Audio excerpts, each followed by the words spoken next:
नमस्कार, ये आकाशवाणी पटना है। अब आप खालिद रशीद से प्रादेशिक समाचार सुनिए। पहले मुख्य समाचार।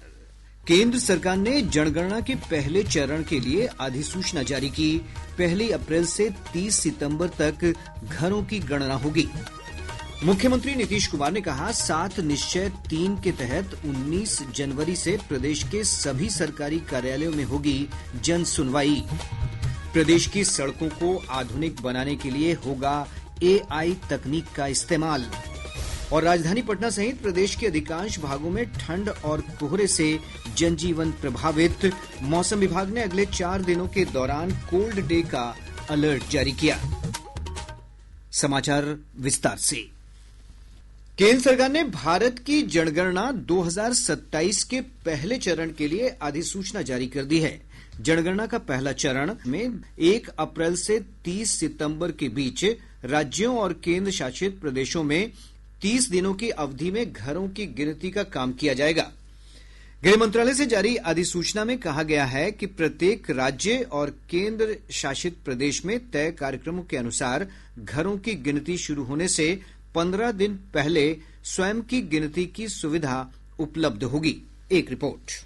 देश में पहली बार डिजिटल तरीके से जनगणना की जाएगी। इसके तहत ये आंकड़े एंड्रॉइड मोबाइल के साथ साथ iOS वर्जन से एकत्रित किए जाएंगे। जनगणना का आंकड़ा जमा करने के लिए 30 लाख कर्मचारी तैनात किए जाएंगे। इन कर्मचारियों में enumerator, supervisor, master trainer, charge officer और प्रधान या जिला जनगणना अधिकारी होंगे। ये लोग आंकड़े एकत्रित करने के साथ ही निरीक्षण और जनगणना के संचालन की निगरानी करेंगे। जनगणना 2 चरणों में होगी। पहले चरण में अप्रैल से सितंबर 2026 के बीच घरों की सूची बनाने के साथ ही इसकी गणना की जाएगी। दूसरे चरण के तहत फरवरी 2027 में जनसंख्या की गणना होगी। केंद्र शासित प्रदेश लद्दाख तथा जम्मू कश्मीर और बर्फ से ढके हिमाचल प्रदेश तथा उत्तराखंड राज्यों के लिए जनसंख्या की गणना इस साल सितंबर में की जाएगी। इससे पहले प्रधानमंत्री नरेंद्र मोदी की अध्यक्षता में केंद्रीय मंत्रिमंडल ने पिछले महीने की 12 तारीख को 11,718 करोड़ रुपए से ज्यादा की लागत से भारत की जनगणना 2027 कराने की योजना को मंजूरी दी थी। इसके अलावा राजनीतिक मामलों की कैबिनेट समिति ने पिछले साल 30 अप्रैल को एक बैठक में इस जनगणना में जाति गणना को शामिल करने का फैसला किया था। नीतिका गुप्ता, आकाशवाणी समाचार, दिल्ली।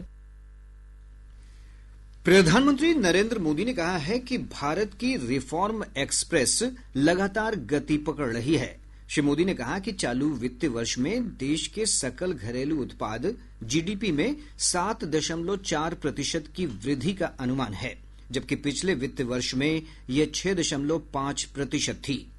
GDP के आंकड़ों पर प्रतिक्रिया देते हुए प्रधानमंत्री ने कहा कि ये वृद्धि NDA सरकार के निरंतर निवेश प्रोत्साहन और मांग आधारित नीतिगत उपायों के कारण संभव हो रही है। सोशल मीडिया पर एक पोस्ट में श्री मोदी ने कहा कि बुनियादी ढांचागत विकास, विनिर्माण प्रोत्साहन, डिजिटल सार्वजनिक वस्तुएं और व्यापार में सुगमता जैसे क्षेत्रों में किए जा रहे प्रयास एक समृद्ध भारत के सपने को साकार करने की दिशा में लक्षित हैं। मुख्यमंत्री नीतीश कुमार ने कहा है कि 7 निश्चय 3 के तहत सबका सम्मान, जीवन आसान के लक्ष्य की प्राप्ति के लिए अब सरकारी कार्यालयों में अधिकारी आम लोगों की समस्याएं सुनेंगे। सोशल मीडिया पोस्ट में श्री कुमार ने कहा कि ग्राम पंचायत, थाना, अंचल, प्रखंड, अनुमंडल, जिला और प्रमंडल स्तर पर सभी सरकारी कार्यालयों में संबंधित पदाधिकारी सप्ताह में 2 दिन सोमवार और शुक्रवार को अपने अपने कार्यालय कक्ष में आम लोगों की समस्याएं सुनेंगे और उसका निष्पादन करेंगे। उन्होंने कहा कि आगंतुकों से प्राप्त शिकायत दर्ज की जाएगी और इसके निवारण के लिए किए गए प्रयासों की लगातार निगरानी की व्यवस्था भी होगी। श्री कुमार ने कहा कि यह व्यवस्था 19 जनवरी से प्रभावी हो जाएगी। उन्होंने इस संबंध में आम लोगों से 10 जनवरी तक सुझाव भी मांगे हैं। पटना उच्च न्यायालय के 2 नवनियुक्त न्यायाधीश रितेश कुमार और प्रवीण कुमार आज शपथ लेंगे। पटना उच्च न्यायालय के शताब्दी भवन में आयोजित समारोह में मुख्य न्यायाधीश संगम कुमार साहू दोनों नवनियुक्त न्यायाधीशों को पद और गोपनीयता की शपथ दिलाएंगे। शपथ ग्रहण के बाद पटना उच्च न्यायालय में मुख्य न्यायाधीश सहित न्यायाधीशों की संख्या बढ़कर 37 हो जाएगी। वर्तमान में पटना हाईकोर्ट में न्यायाधीशों के 53 स्वीकृत पद हैं। स्वास्थ्य मंत्री मंगल पांडेय ने कहा है कि 10 फरवरी से राज्य में फाइलेरिया उन्मूलन का महाअभियान चलाया जाएगा। पटना में संवाददाताओं से बातचीत में श्री पांडेय ने कहा कि इस अभियान का मुख्य उद्देश्य फाइलेरिया रोग के संक्रमण की श्रृंखला को तोड़ना है। अभियान के तहत 19 जिलों में डाइथाइल कार्बामाइजिन DEC और एल्बेंडाजोल की दवाएं दी जाएंगी, जबकि 15 जिलों में आइवरमेक्टिन की अतिरिक्त खुराक भी दी जाएगी। महाअभियान की शुरुआत के 14 दिनों में स्वास्थ्य कर्मी घर घर जाकर दवा देंगे। इसके बाद सरकारी अस्पतालों, स्वास्थ्य केंद्रों और विद्यालयों में विशेष दवा सेवन बूथ लगाए जाएंगे। प्रदेश की सड़कों को अब आधुनिक संधारण के लिए AI तकनीक से बनाया जाएगा। मुख्य सचिव प्रत्यय अमृत की अध्यक्षता में पटना में आउटपुट और परफॉर्मेंस आधारित सड़क रखरखाव अनुबंध OPRMC 3 को लेकर एक उच्चस्तरीय समीक्षा बैठक में यह निर्णय लिया गया है। मुख्य सचिव ने कहा कि इसके तहत 19,327 किलोमीटर लंबी सड़कों के रखरखाव का प्रावधान है। श्री अमृत ने बताया कि प्रति किलोमीटर लंबी सड़क पर 7 वर्षों के लिए 1,22 लाख रुपए खर्च होंगे। वहीं 6 मीटर तक के पुल पुलियों का पूर्ण संधारण और प्रबंधन गुणवत्ता के साथ किया जाएगा। प्रधानमंत्री नरेंद्र मोदी के अनूठे संवाद कार्यक्रम परीक्षा पे चर्चा के लिए अब तक 4 करोड़ से अधिक प्रतिभागियों ने पंजीकरण कराया है। प्रधानमंत्री ने इस वर्ष के कार्यक्रम के लिए विद्यार्थियों, अभिभावकों और शिक्षकों से सुझाव आमंत्रित किए हैं। श्री मोदी ने सोशल मीडिया पोस्ट में कहा कि कक्षा 10वीं और 12वीं की बोर्ड परीक्षाएं नजदीक आने के साथ ही वे परीक्षा के विभिन्न पहलुओं पर विद्यार्थियों, अभिभावकों और शिक्षकों से एक बार फिर बातचीत करेंगे। उन्होंने कहा कि उनकी बातचीत में मुख्य रूप से परीक्षा के तनाव से निपटने, शांत तथा आत्मविश्वासी बने रहने और मुस्कुराते हुए परीक्षा देने के तरीकों पर चर्चा होगी।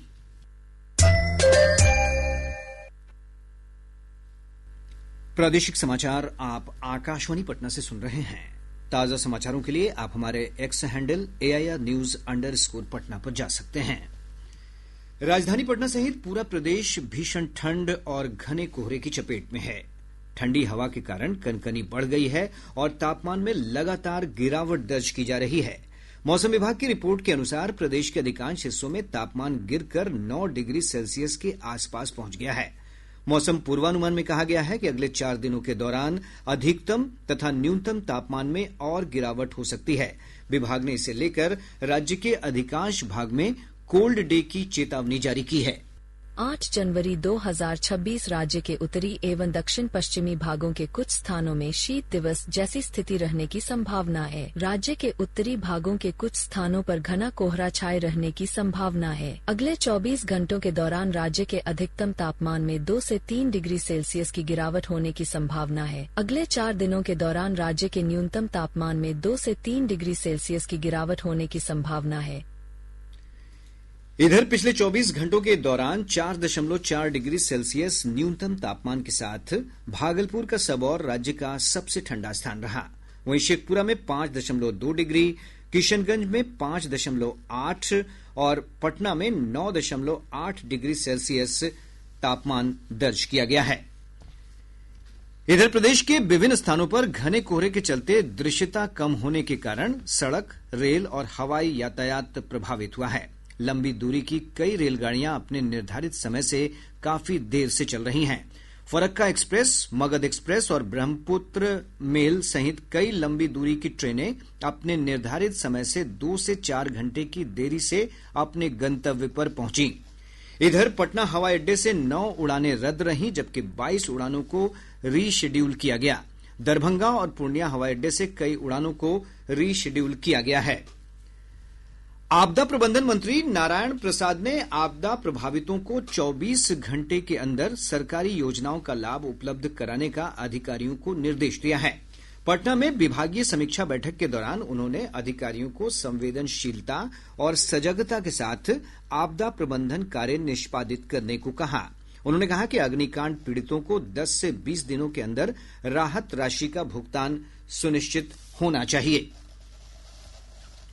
All India jewellers and gold federation ने सुरक्षा की दृष्टि से प्रदेश के सभी आभूषण दुकानों में हिजाब, नकाब, घूंघट या हेलमेट पहनकर प्रवेश करने पर रोक लगाने का फैसला किया है। फेडरेशन के अध्यक्ष अशोक कुमार वर्मा ने कहा कि यह कदम किसी भी धर्म, परंपरा या व्यक्तिगत आस्था के खिलाफ नहीं है, बल्कि यह फैसला सिर्फ सुरक्षा कारणों को ध्यान में रखकर लिया गया है। तो हमें ये देखना है कि हम अपने व्यापार को कितना सुरक्षित कर सकते हैं। इसके लिए आए दिन आपने देखा होगा कई लोगों ने पूरा फुल हेलमेट पहन करके, हिजाब लगा करके या पूरा मुरेठा बांध करके दुकानों में घुसते हैं और वो डकैती कर लेते हैं। तो इस हिसाब से हम लोगों ने ये निर्णय लिया है कि हम अपने कस्टमर को रिक्वेस्ट करके, अनुरोध करके उनसे कहेंगे कि अपनी आप आइडेंटिफाई जो है न छिपाएं और अपना चेहरा दिखाते हुए अपना काम करें। हम आपको आपकी सेवा जो हमारी होती है वो हम जरूर करेंगे। पूर्णिया जिले के चंपानगर थाना क्षेत्र से पुलिस ने मोटरसाइकिल चोर गिरोह के 6 सदस्यों को 4 मोटरसाइकिल के साथ गिरफ्तार किया है। ये सभी अररिया के रानीगंज के रहने वाले हैं। वहीं जिले के चंपानगर और नगर थाना क्षेत्र में डायल 112 वाहन ड्राइवर सहित 4 लोगों को अवैध वसूली के मामले में गिरफ्तार किया गया है। निगरानी विभाग की टीम ने उपभोक्ताओं की शिकायत पर मुजफ्फरपुर के साहेबगंज प्रखंड में बिजली मीटर लगाने और कनेक्शन जोड़ने के नाम पर 5,000 रुपए रिश्वत लेते हुए लाइनमैन मुंचुन राम और मीटर रीडर निशांत को गिरफ्तार कर लिया। वहीं इस मामले में कनीय अभियंता गौतम कुमार फरार है। पटना जिले के दानापुर थाना क्षेत्र अंतर्गत गोला रोड में एक अनियंत्रित 4 पहिया वाहन ने सड़क किनारे खड़े 6 लोगों को कुचल दिया। इस घटना में सभी गंभीर रूप से घायल लोगों को स्थानीय अस्पताल में भर्ती कराया गया है। घटना से आक्रोशित लोगों ने वाहन में आग लगा दी और प्रदर्शन किया। किशनगंज जिले में राजस्व खुफिया निदेशालय DRI की टीम ने सोनार पट्टी रोड में छापेमारी कर एक आभूषण कारोबारी के ठिकाने से भारी मात्रा में तस्करी का सोना जब्त किया है। अब खेल की खबरें। 32वीं बिहार राज्य जूनियर बॉल बैडमिंटन चैंपियनशिप का आयोजन 9 और 10 जनवरी को मोतिहारी में किया जाएगा। बिहार बॉल बैडमिंटन संघ के सचिव गौरी शंकर ने बताया कि बालक और बालिका वर्ग में राज्य भर की कई टीमें इसमें भाग लेंगी। 5वीं सीनियर नेशनल गोल बॉल चैंपियनशिप का आयोजन 11 जनवरी से पटना के पाटलिपुत्र स्पोर्ट्स कॉम्प्लेक्स में किया जाएगा। बिहार पैरा स्पोर्ट्स एसोसिएशन और इंडियन ब्लाइंड स्पोर्ट्स एसोसिएशन के संयुक्त तत्वावधान में ये प्रतियोगिता 13 जनवरी तक आयोजित होगी। अब पटना से प्रकाशित प्रमुख समाचार पत्रों की सुर्खियां। आज के सभी समाचार पत्रों ने अलग अलग खबरों को प्रमुखता से प्रकाशित किया है। हिन्दुस्तान की सुर्खी है, मुख्यमंत्री नीतीश कुमार ने दिए निर्देश, पंचायत से सचिवालय तक सोमवार और शुक्रवार को समस्या सुनेंगे अफसर। 19 जनवरी से प्रदेश में लागू होगी नई व्यवस्था। दैनिक जागरण लिखता है, इस वर्ष 7.4% की दर से बढ़ेगी देश की GDP। दैनिक भास्कर ने उप मुख्यमंत्री विजय कुमार सिन्हा के हवाले से लिखा है, नगर निकायों में सरकारी जमीन कब्जाने वाले माफिया पर कसेगी नकेल। प्रभात खबर लिखता है, 10 स्टेशन के बीच चलेगी राज्य की पहली पटना वाटर मेट्रो, बचेगा समय और पैसा। आज अखबार का शीर्षक है, 57 सब रजिस्ट्रार को इनकम टैक्स का नोटिस, जमीन रजिस्ट्री घोटाले में जांच तेज। और अब अंत में मुख्य समाचार एक बार फिर। केंद्र सरकार ने जनगणना के पहले चरण के लिए अधिसूचना जारी की। 1 अप्रैल से 30 सितंबर तक घरों की गणना होगी। मुख्यमंत्री नीतीश कुमार ने कहा, 7 निश्चय 3 के तहत 19 जनवरी से प्रदेश के सभी सरकारी कार्यालयों में होगी जन सुनवाई।